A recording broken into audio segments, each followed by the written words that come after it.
नमस्कार Shriji recipe channel वरती आज आपण दिवाळी स्पेशल फराळामध्ये बघणार आहोत पातळ पोह्यांचा खमंग चिवडा। चला तर त्यासाठी लागणारी सामग्री बघूया आणि त्याची रेसिपी बघूया। आता आपण बघूया पातळ पोह्यांच्या चिवड्यासाठी लागणारी सामग्री। ही पातळ पोहे, नंतर बारीक कापलेल्या हिरव्या मिरच्या, खोबरे, बेदाणे, डाळ्या, काजू, शेंगदाणे, कढीपत्ता आणि हिंग। चला आपण आता पातळ पोह्यांचा चिवडा बनवूया। आपण 1 किलोचा चिवडा बनवतोय आणि चिवडा भाजण्याच्या पूर्वी अगोदर आपण चिवडा टाकून घेणार आहे आणि नंतर गॅस चालू करणार आहे। गरम कढईमध्ये डायरेक्ट चिवडा टाकायचा नाही। आता हा आपण चिवडा कमी गॅसवर भाजून घेणार आहोत।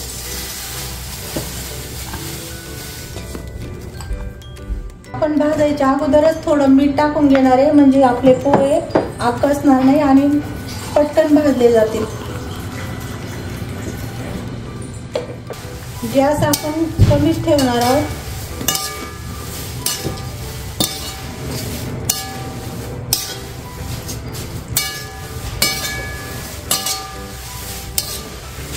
असे भाजून घेतले का जास्त तेलकट होत नाही। अशा प्रकारे आपला आता हा चिवडा गरम करून झालेला आहे आणि आता आपल्याला कसं समजणार आहे तर आपण असा हे करून बघायचं। चुरा झाला का समजायचे आपले पोहे झाले। आपण आता ही एक एक वस्तू तळून घेणार आहे।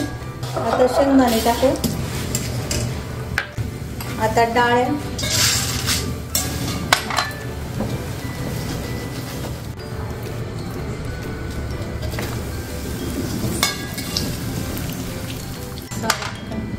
आता आपण काजू पण घेणार आहे।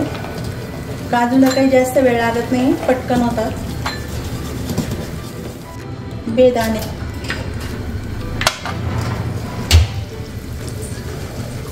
आपण आता अशा प्रकारे सर्व हे तळून घेतलेलं आहे।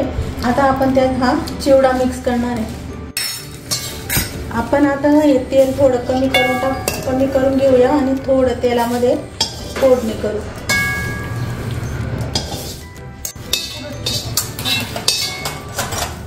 आता आपण मोहरी टाकू,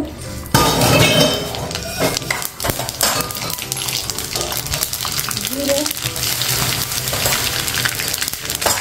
आणि हिरव्या मिरच्या।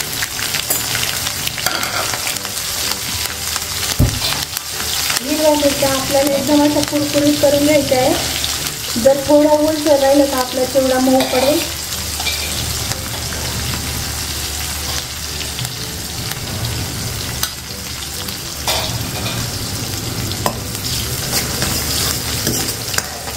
आता त्यातच आपण हिंग टाकणार आहे। हिंग टाकल्याने छान टेस्ट येते।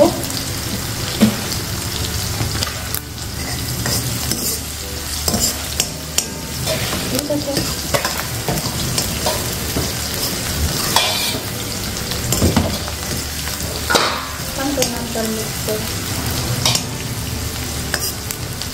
कढीपत्ता पण आपल्याला एकदम छान कुरकुरीत करून घ्यायचा आहे।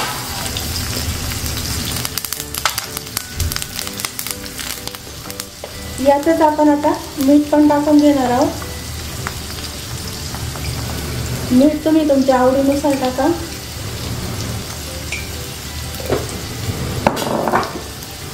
मिठाने छान कुरकुरीत होतं। हळद टाकून घेऊ।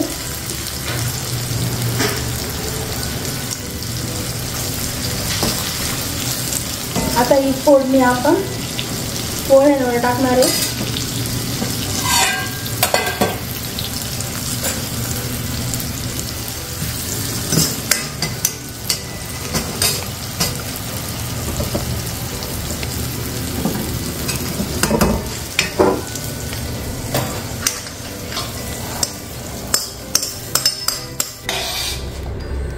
आणि गरम येतोपर्यंत आपण हे सर्व मिक्स करून घेणार आहोत।